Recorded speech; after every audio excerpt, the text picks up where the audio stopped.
And I think that's all attesting to Coach Altman and how he coaches. He gets us to play good at the right time. And when in this season did you feel like it was starting to click? I think after UCLA win at home, first conference win. Obviously we got a couple wins before that, but I knew then, not just because it was a shot, but we really faced a tough team, UCLA, and they were hot at the time, and we were down. I think we were down by 8 with like 4 minutes left, but we showed so much resilience, and I knew if since we won that game, things were going to turn for us. Thank you. No problem.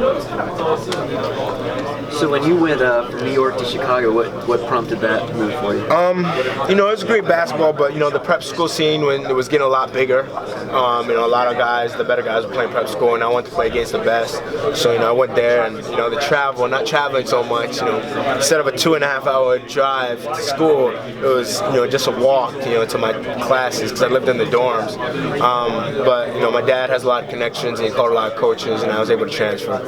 So how's the Chicago scene different from the New York scene? Well, I was in the suburbs in Chicago. We played a couple city teams, but I think both of them have that tough, rugged play. The only reason I like New York a little better because it's traditional. I grew up watching New York basketball, and I didn't know too much about Chicago until I got there. Was it hard going to Rice from there, or what was that transition like? It wasn't too tough. And while I was at Rice, it was similar to Lake Forest Academy where I went to prep school, the people and everything like that. I think the only transition was basketball, faster game, stronger people I'm playing against, but I got acclimated to it fast.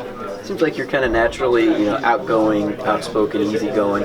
Is that a skill that has helped you fit in all these different places you've been? Oh yeah, for sure. I think me being outgoing. Sometimes it rubs people the wrong way because they think I'm putting on an act. There's no way he's smiling that much, no way he's that nice. But I am. I just take every day as it is. And I think when I go to new places, I make a lot of new friends because of my personality and get on the court and people like playing with me because I'm open. I'm gonna be that good teammate to be like, you okay? I need to pick them up, or encourage somebody. I try to stay away from the negativity. I allow the coaches. Coach Altman says, let me be the negative one, so I leave that to him, and I'll be the positive one. Have you always been that way, or is that something that you learned as you were going to all these different places? No, I've always been that way. As a kid, I was a snotty-nosed kid until the 4th grade, I think. But then after that, I always just had a smile on my face. Everybody always says Dylan's always smiling, because I enjoy playing basketball. You can see me out there. It could be a 1-point game. I'm still gonna be smiling because I'm enjoying being there. No sense of putting so much stress on yourself, when you're doing something you love. How much, when you came to this team, what was the process like of sort of figuring out your role? Because there were a group of leaders here, guys, established veterans, and obviously you bring that too. But just finding out, where your leadership fits with them. What was that process? It was actually harder for my second year. My first year, I came in and I was new, but people took to me because with Joel Young leaving, they didn't have a set leader. Elgin was a great leader, but he was more actions than talking. And I think the second year was so much tougher because they were everybody knew their roles, and I didn't know my role.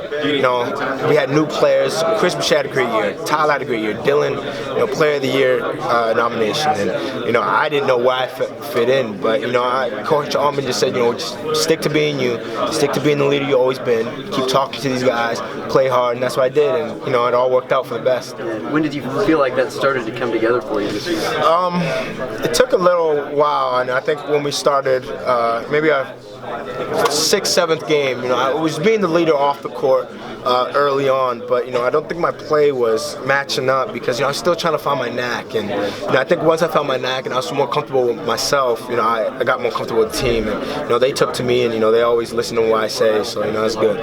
As a senior, how do you approach the win or go home mentality right now? Do you think about it, or do you try to avoid thinking about you drop a game, you're done? It's funny, I was talking to my girlfriend about that. I've actually had more anxiety during the season games than I did do for tournament games. I think the reason for that is, you enjoy this. During the conference, yeah, you have another game, but I don't know why I had anxiety about it. But here, if you think about, we only have one more game left, and you start playing games in your head, and I just want to be clear, fresh, enjoy the moment, enjoy the team. I think if we could just enjoy it right now and be in the moment, then we'll be fine. Rhode Island is a team that's won 9 straight games right now. Obviously, you guys have been able to end some some other streaks, USC, UCLA earlier on the season. I feel like you guys can be that momentum stopper for them tomorrow. Oh yeah, for sure. If we're not, then we could be sent home. So I think it's a do or die for us to play good and try to stop them in the tracks. What are you seeing out of them? Obviously, they're a very defensive-minded team. Oh yeah, we gotta be strong with the ball. They're tough guys on the defensive end. A lot of guys who are gonna get after you, deny you the ball, go for those steals. But if we take care of the ball and have less than 10 turnovers, I think we should be fine. They really slow the tempo down. How important is it for you guys to push the ball up and down the court and try and make it a fast game? That's what we do. We like to run. There's a lot of teams who try to slow it down the game, but we can't play at their pace. If we play at their pace, we're gonna have trouble. We got to play at our pace. Not force shots, but take the good shots that we normally do in transition. To do that, is that to put together multiple stops and scores on your end of the court? Oh yeah, that's big. Our transition doesn't start unless we get stops. If they're scoring, we have to take the ball out. You don't get as much transition points. So I think if we get stops, get rebounds, and start going, we should be good.